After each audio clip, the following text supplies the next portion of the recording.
Hello Libra, and welcome back to my channel. If you're new here, welcome and please subscribe. Today I will be doing readings for those that have sun, moon, rising, any inner planets in Libra. If this reading doesn't resonate with you, please check your birth chart and check the signs for the other planets in your chart, and check out the videos to those signs in my channel. Today I'll be doing shadow work readings. Shadow work readings are readings to help you see lessons that you've been repeating, hiding from yourself, that keep attracting different type of people with the same type of energy into your life. Some of these things are new to you, some of these things you've been ignoring, some of these things you already know and you're working on, or you have been working on in the past. So let's dive into your reading. First, I'll be starting with astrology dice. So the first one is South Node, and it's crazy because we actually have the South Node right now in Libra. We have Aquarius. It's funny because I was recording a video before this one and the audio had messed up, and the dice that came out was also Aquarius. And we have third house.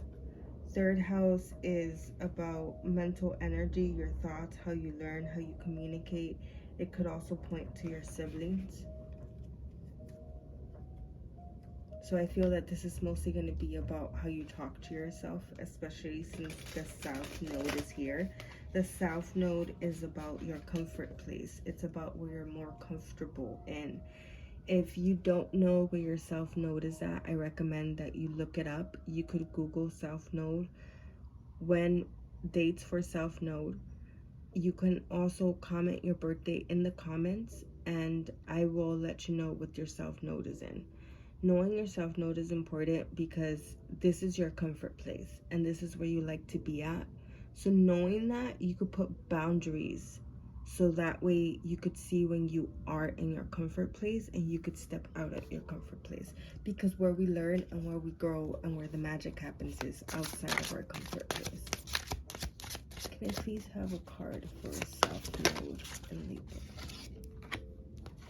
So we have Knight of Swords upside down. So I'm gonna flip the card right side up real quick just so you can take a look at it. But he's fighting a goose. And if you have this deck is very beautiful because it actually, if you put all the cards together, it tells a story. So with the swords, they're all in the snow fighting like a bird or an imaginary bird. In this case, he's standing on the edge and he's trying to strike it as it's coming to him.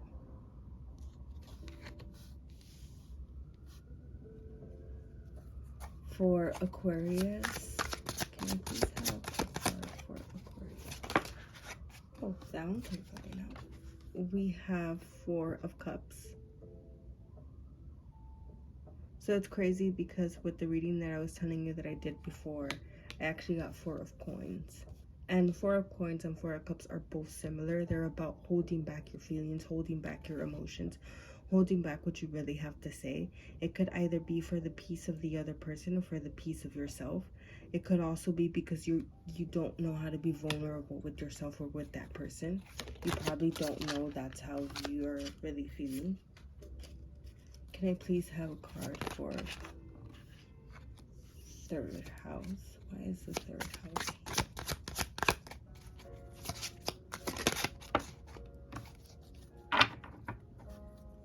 So at the bottom of the deck, we have the Fool upside down. And for the third house, we have the Hierophant. So I think that these are interesting cards. At the bottom of the deck with the Fool being upside down, I feel that for some of you, you might be feeling stuck. The Fool is about starting a new journey. It's about starting something new, having a new opportunity, having a new chance at something. And I feel like for some of you, you might feel stuck, that there isn't going to be a new opportunity, a new chance for something. So I do have to tell you that Libra season is going to start right after Virgo season. It starts around the 20th of this month. It doesn't start exactly on the 20th, but it's around the 20th. So I think it's the 23rd of this month. During that time, I believe that there is going to be a new opportunity at the end of the month to what you're seeking, to what you're hoping to be turned around. But I do feel that there has to be a lot of work, and the work has to come within you. I feel that instead of recluding to your quiet spot, to your safe spot, you need to learn how to be vulnerable with yourself, how to be vulnerable with others, because there's a lot of emotions that you're carrying around that you're not letting out. And I feel that for some of you, for a small percentage of you, if you let them out, you would be like this goose and just attacking people. So you hold them in so that you're not attacking people. But the thing is that when you hold them in, you're taking them out on yourself. And who you end up attacking is yourself, with your words and how you think and the way that you communicate with yourself. The Hierophant,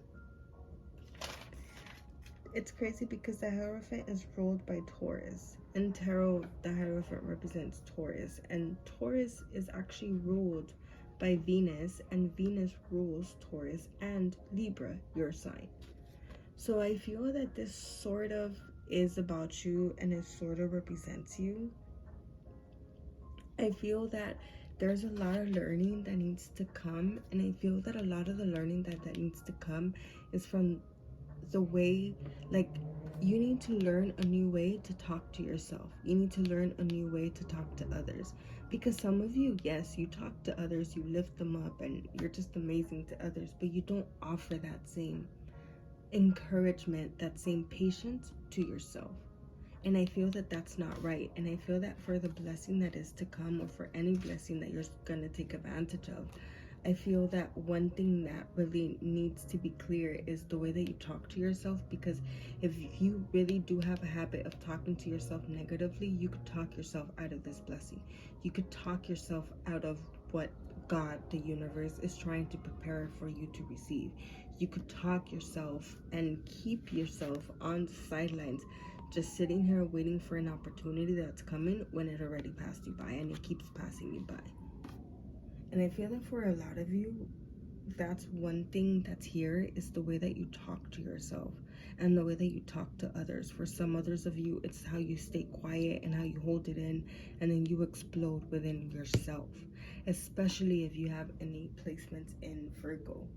If you're a Virgo moon, Virgo Mercury, any placements in Virgo, I feel that taking it out on yourself is going to be a key point, and it's extra hard on you because Virgo does that. Virgo takes it out on themselves, or takes it out on others, but mostly it's on themselves. They mostly take it out on themselves. Let's clarify these cards a little bit. Why is the Knight of Swords here? Can I have a card for the Knight of Swords? That's a lot of cards.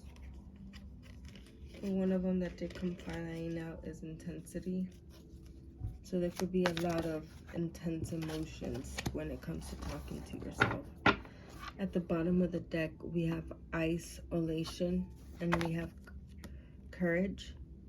So I feel that for some of you, you're really feeling the pressure. And for some of you, this is for a small percentage of you, you're really in a bad situation, or you're really in a situation where it's just like this flower, the environment, it's not the best to grow on, but you have to find the courage to grow. And I feel that for a lot of you, you're talking to yourself where you can't grow, and you're talking to yourself to stay here. And I feel that the universe, God, wants to prepare you to take you out of here, but how can it prepare you and take you out of something that you don't believe that you deserve to come out of? That's for a small percentage of you. And I feel that you keep yourself here and you keep it hidden from people, but yet you want to say that people don't care about you or people aren't there for you, but yet you're not opening up to people and letting them in and letting them know how you really feel. Why is Four of Chalice here? That's a lot of cards. Can I have one card for Four of Cups, please?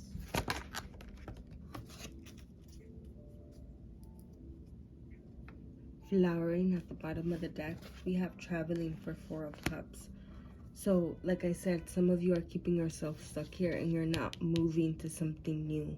You're not moving, and it's mostly with your mentality. It's not like a physical type of stuck. It's mentally, emotionally. You're keeping yourself stuck in a certain situation. You're believing your circumstances. People have told you stuff about you that you're carrying, and you keep repeating in your head about yourself, and it keeps you stuck in this situation. I feel that for a small percentage of you, it started happening. This looks like a child, like when you were a kid. You weren't allowed to be a child. You weren't allowed to have that childhood. That love that you would want that little child of yours to receive, show that love to this adult now. I know it's easier said than done, especially with some of you guys with the thoughts that you have in your head. You could really be your worst enemy, especially air signs. Air signs are all mental energy. At the bottom of the deck, we have clinging to the past. For the Hierophant, we have the Miser. So this card is very interesting because if you see, her face looks old and wrinkled, and she has jewels. And it looks black and white, but the jewels are in color and they're like glowing. So she's so concerned with materialistic things that it has made her turn ugly. It has made her so ugly on the outside because that is all she's concerned about. And I feel that for some of you, you're so concerned on how you look, on the things that you have, on what people could give you, on what you could give others, on just materialistic type of things, that you're really blocking your intuition and you're really blocking your growth. And I feel that for some of you, you're really taking it out on yourself that you don't have the things or the material things that you want. For some others of you, you're clinging on to a past moment, and clinging on to that memory is the same thing as having all of these jewels. So you're putting all of your, I guess, importance, values on that memory, on materialistic things, on the memory, on the past, and it's turning you unrecognizable to some people, especially towards yourself. For some of you, I do feel that there is a separation that recently happened, and I feel that the separation goes back to when Venus just turned direct on September 3rd. But like I said in the beginning of the video, when I was talking about, oh no, I'm sorry, it wasn't this video. This is the last video that had messed up with the audio. I talked about retrogrades, and I was talking about Venus retrograde. So Venus started to go retrograde on July 22nd, but there's a shadow period, a pre-shadow period of retrograde, and a pre-shadow period when it goes direct. So Venus, since it already went direct on September 3rd, it's going to be in that shadow period that I'm talking about until October 7th of 2023. So it's going to be there for a month after it goes direct. So that means that it was there for a couple of months before it went retrograde. So what I'm talking about right now happened a couple of months before July. So it could have happened anytime from May, June, or July. That's when your breakup happened, and it was in Venus retrograde. I'm not trying to say that it's because of Venus retrograde. That's not what I'm trying to say. I'm trying to say, talk about the dates. So I do feel that for some of you, there was a breakup around that time, and I do feel that it's really eating you up, and you're really talking down to yourself and bad to yourself. And I feel that there is no understanding towards yourself. It's hard for you to find the peace of how you really want to feel because of what's going on with this relationship and how it ended. For some of you, it was abruptly. For some of you, it just kept you here in this place of just with yourself, or just retreat, and you feel like you're fighting on the world. For some of you, it kept you clinging to the past because you want to go back to that moment. you want to go back to that relationship, but and this goes to any type of relationship, it's never going to be the same. And I'm not talking about because the person's bad or because you're bad or anything like that, but you could never have a relationship exactly how it was in the past, because that's a moment in the past that won't come back again in the future. So the relationship is not going to be the same. And a lot of you that are waiting for this person to come back or waiting for an explanation, I feel that that's why you're stuck, and I feel that you're going to be waiting there for a while.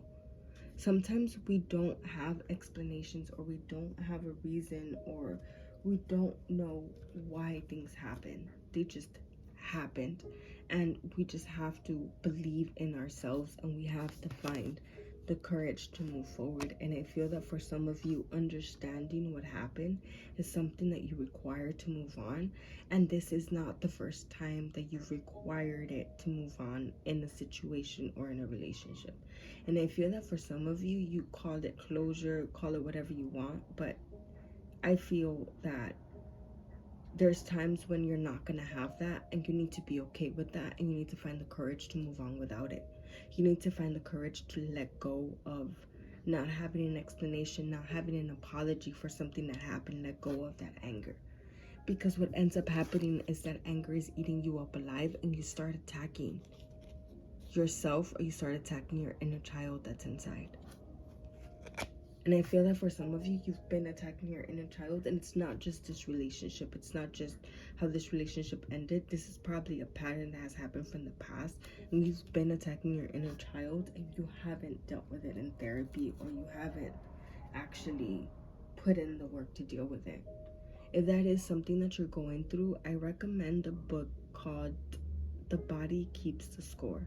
I also recommend that with this book, you go to therapy, you do it with your therapist, because this book, once you read it, sometimes it brings up memories that could trigger something in you, and it's best to review them with your therapist.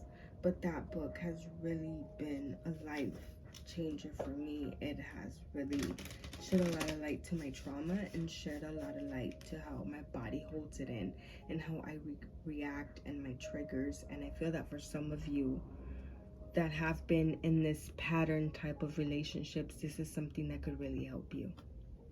Next, we'll be diving into shadow work questions. Right now, what I'll be doing is I'll be reading questions from my deck. Please keep in mind that these questions, I will be reading the questions, but what I add afterwards to the questions is my own little intuition. I'm not reading that from the cards. And these questions are to help you dive further into the reading, apply the reading to your life. So at the bottom of the deck, we have, what excuses am I making right now? I feel that for some of you, there are some excuses that you're making on why you can't move forward, on why you can't move on why you're holding on why you need to understand, on why you need closure, on it's not fair that they did A, B, and C. I need to know why. So I feel that some of you are making an excuse to not let go. And I feel that you need to look at those excuses of why you're not letting go, of why you can't let go. And I'm not asking you to look at the excuses of why you can't let go, why you're not letting go, so you can go seek answers for those. No, it's for your own inner growth. Why do you need to know? Why do you need the apology? Are they gonna give you the apology? If they weren't grown enough to admit it in the first place, and they lied about it, and I'm just giving you an example, then why would you expect them to actually be honest about it now? That's a very common thing to say, that we need closure, to say that we need to understand. But do we really need to understand? Is that something that we really, really need to move on? Or is it something that we want? And we're telling ourselves that we want it to move on. But do we really need it to move on? The next question is, am I clear on what my soul really wants? So there's wants, and then there's needs. And I remember when I was little, our teacher explaining that and doing an exercise on it. But as an adult, I swear that sometimes what I want, I could easily say that I need it. And I feel that for some of you, this goes back to what I just asked you. Do you really need that understanding? Do you really need the explanation? Do you really need to know what happened, or do you want to know what happened? Sometimes what we want isn't what we need, and sometimes what we need isn't even what we need. Sometimes we just think we need it. The next question is, what is my body telling me right now? So for some of us, what we do is we tend to escape a lot because we don't want to feel the feelings, so we run away from them. When you start doing the work, and let's say that you start meditating and you start trying to figure out why you need to know why, and let's say that when you meditate, you ask yourself this question so that it could come up. Sometimes feelings come up, memories come up, and we're like, no, I don't want to deal with that, so we walk away. We go on our phones, we go cook, we go do laundry. Don't distract yourself by what your body's trying to tell you. Feel those emotions. This is why I say if you start reading that book, you really need to do it with a therapist, because sometimes those feelings that come up, those emotions, what your body's trying to tell you is super heavy. And exploring that with some help is something that could really, really benefit you and those around you. The next question is, am I focused on what I want most? Sometimes we say that we want something. Sometimes we say that, especially when we're being materialistic, we say that we want jewels, that we want a house, that we want a 2-story house, 10-bedroom house. But is that really, are you really focused on getting that? If let's say that you want a 10-bedroom house, but yet you're not applying yourself in school, you're not applying yourself at your job, can you really get that? Is that really what you're working towards? If you're spending all of your money on anything else but building up your credit, do you really want a house? Are your goals meeting up with your actions? I feel that that's a common question that we always have to be asking ourselves is, are our goals meeting up with what our actions want? The last question is, am I focused on what I am losing or gaining? Sometimes it's easy to focus on what we don't have, to focus on what was in the past, and to not really be here. If you see, she has like the painting, I guess, in her face. So she's not really in the present moment. She's stuck to the past, and she's holding on to it with her hands and blocking her face into it. Like, she's not letting go. She's not coming out of that box. She's holding on to the past. She's staying there. I feel that sometimes we could be so focused on what we're losing that we're not focused on the present moment, and we're focused in this box, and all we're seeing is what we're losing, but we're not seeing what we're gaining. She's like in a whole universe, like a whole new world is opening up to her, and she can't even see that. She or he can't even see that because they're so focused on what they're losing and on what they're not gaining. I feel that for some of you, this is something that has been needing to be answered for a while, on if you're really focused on what you're losing or gaining. Sometimes it's so easy to focus on what we're losing, especially when it's something big, especially when it's a relationship, when it's someone we love, when we lose a loved one to death. That could be very, very hard to deal with. It could be something extremely, extremely heavy, but we still have to live in the present moment. We can't get lost. I recommend that you meditate before answering these questions.